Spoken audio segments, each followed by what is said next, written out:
有这么一个角色，从漫画第1话就登场，但每一次版本刷新都要抬他一手到逼格和战力的天花板，并且出场不多，但每次都是剧情最关键的时刻。他就是劳师，真的是太兴奋了！等来了艾斯，等来了萨博，没想到这么快红发也来了。这绝对是目前公布的海贼新品里，除了黑里弗山治以外，我最期待的一款了。不过现在这个价格确实很贵啊。其实性价比也挺高的啊。好了，铺垫了那么多，赶紧来开箱看一下我们的面子之王到底做的怎么样吧。首先，这个本体还原的是风车村的初始造型，那时候的红发还两手健全，还戴着草帽。这里需要先 presetting 一下啊，来还原戴草帽的样子。配件里给了一个尖脑门的头，要把这个头给替换上去。面雕上的话，两个头都是通用的，直接替换上去就好，这一点是超级好评的。那替换之后的这个造型呢，第一眼看上去的感觉不怎么像啊。一是感觉身材有点瘦弱，而且矮了一点；二是感觉这个头好像大了一点；三是这个面雕啊，我本来是认为不太还原的，然后我就又去看了一遍动画，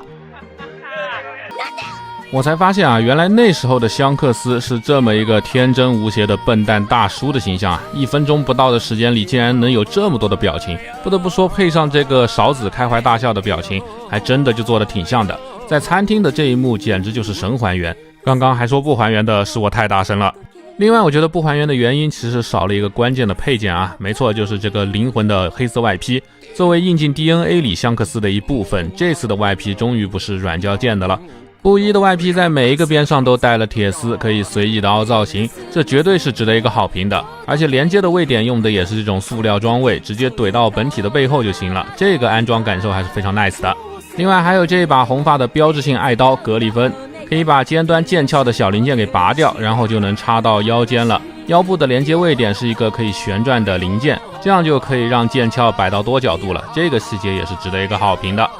整把刀身也是没有什么花里胡哨的装饰，以至于我一直以为他拿的就是一把普通的西洋海盗刀，直到后期香克斯的天龙人身份揭晓，才发现他爸和他哥臭克斯用的刀都是同款啊！这说明38年前罗杰捡到香克斯的时候，很可能是连着刀和名字一起捡到的。当然了，具体的细节还得等尾田来揭秘。OK， 那么装上了格里芬，披上了黑色外披的香克斯，这才是我印象中的红发嘛。从风车村的青壮年时期开始，到现在1100多话了，不管是动漫时间还是现实的时间，如此大的时间跨度之下，白衬衫开胸，黑外袍披住，厚厚的直筒裤永远都要撸起来，最后再配一双广式凉拖，这造型几乎就没有怎么变过啊。反而后期的发型和面雕感觉变化更大一些。玩具在造型和细节上对早期的香克斯确实还是很还原的，反而最不还原的地方可能就是这个光秃秃的小腿了，竟然没有把红发的腿毛给还原出来。那除了刚刚展示的大笑脸和标准微笑脸之外，这次的香克斯还附属了3张面雕，还原度上2个愤怒脸的口红色号是有点绷不住的啊。但除此之外呢，每个脸型真的都代表了充満回忆的名场面。店に誰もいないんで何事かと思えばいつかの山賊じゃねえか。船長さん。いいか山賊、俺は酒や食い物を頭からぶっかけられようが唾を吐きかけられようが大抵のことは笑って見過ごしてやる。だがな、どんな理由があろうと俺は友達を傷つける奴は許さない。这一幕不仅震撼了观众，也同时让路飞心中珍视同伴的种子开花结果，深深影响了路飞之后的性格。但紧接着山贼王就带着路飞跑了，准备把路飞丢海里喂食。说实话，整合玩具最大的卖点就是为了还原这一刻，草帽从最初的乔伊波伊手中传到罗杰手里，再到香克斯，最后是路飞。草帽所代表的是传奇的开始。这次的这个小路飞比较可惜啊，没有给任何的可动。虽然涂装造型细节都还是挺不错的，但没有可动就比较难受了。但凡加一点头和手的可动，这一款都将会是绝杀呀。另外这次的手型也给得很不错，首先是一对开掌抓取手，接着是一对握拳手，然后一对握持刀的手型，接着是一个小的握持勺子的专用手，以及一个抓草帽的手，量不算多啊，但是也很够用了。而自从东海一别啊，失去了一只右手和草帽的香克斯，反而成了海上最强最自由的男人。配件当然也是给了断臂的还原的，直接拔插就可以了。这个造型呢，也标志着他进入了 next level 了。而之后的香克斯还真就没和路飞再见过面了，之前的那些搞怪的表情也几乎就再也没有出现过，取而代之的是他无限提高的逼格和装叉的场面。另外配件里还给了一个路飞的露齿笑的面雕，我一开始实在没想明白啊，都没有见过面，怎么会跟路飞的这个表情有联系？后来搜集素材的时候才发现，哦，这不就是路飞的悬赏令吗？正好是路飞出海之后，香克斯第一次看到他的悬赏令的时候，哎，你还别说，这就真的做得挺用心的。从此之后，每次路飞刷新版本，这个男人都会站在版本的顶点。先是在霸气的设定都没完善的时候，就用霸气放倒了白胡子的船员，顶上战争姗姗来迟，但是就仅凭一个人一句话终结了战争。終わらせに来た。まだ暴れ足りない奴がいるのなら。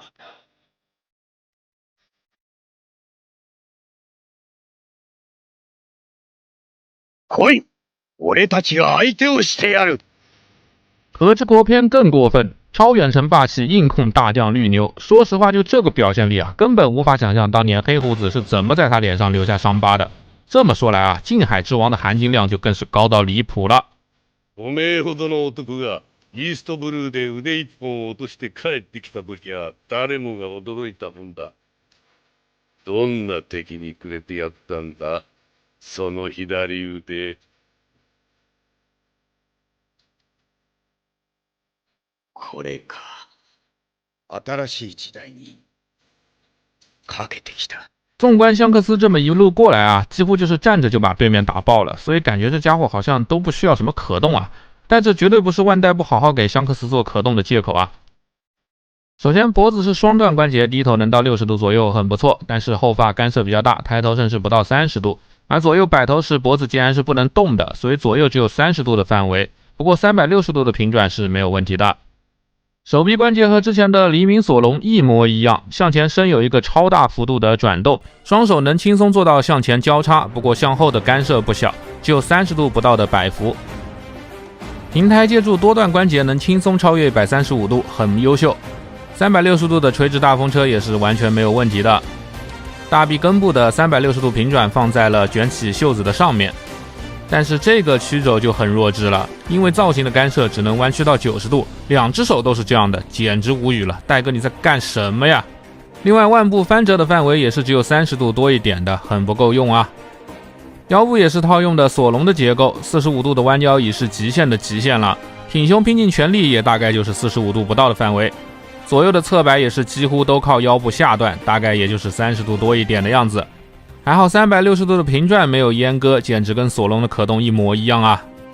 大腿前踢90度正常水平，后踢因为胯部是软胶，向后能到接近90度，侧踢也是能到接近90度的幅度。大腿根部也是标配了360度的平转，撸起裤子的小腿部分也是可以平转的，不过到了180度会卡住。最后因为跟索隆的结构是一样的，这个屈膝也是只有90度，我也真是不知道说什么了。脚部也是祖传的结构啊，前台只有30度，垫脚勉强能到60度，脚踝是个插桩，可以360度平转。脚尖有一段接近75度的分段上抬，接地需要配合脚踝的斜插式轴，平转一定的角度后才能大幅的扭动，但是向内和向外都只有30度接近45度的接地范围。这个可动啊，虽然不至于说拉垮，但也真心是不够看的。红发现在的战斗虽然几乎就是一刀秒了，但我买的可动玩具不就是为了能摆更多动画没有的帅 pose 吗？总之这个可动我不是很满意的，只希望之后红发能再多出手几次啊，而戴哥之后肯定会再做一个后期版的红发的，这样我们就能来起底香克斯的人物志下篇了。现在的香克斯已不仅仅是路飞的启蒙导师和梦想中的偶像了，也不仅仅是尾田在乱战剧情收不住时用来机械降神的世界平衡之力，他很可能早就已经知道了这个世界的秘密，所以之前的每次伺机而动都在影响着剧情的走向。如此关键之人却有着天花板的实力和人格魅力，凭一己之力保护起了海上弱小的同伴。毫不夸张地说，他就是罗杰在当时意志的延续，而未来他的一举一动都会影响到海贼这部作品。我相信尾田的水平肯定是远高于 2.5 条悟的，香克斯未来的剧情绝对会非常的精彩。好的，那么本期人物志到此结束，咱们下期有缘再见喽。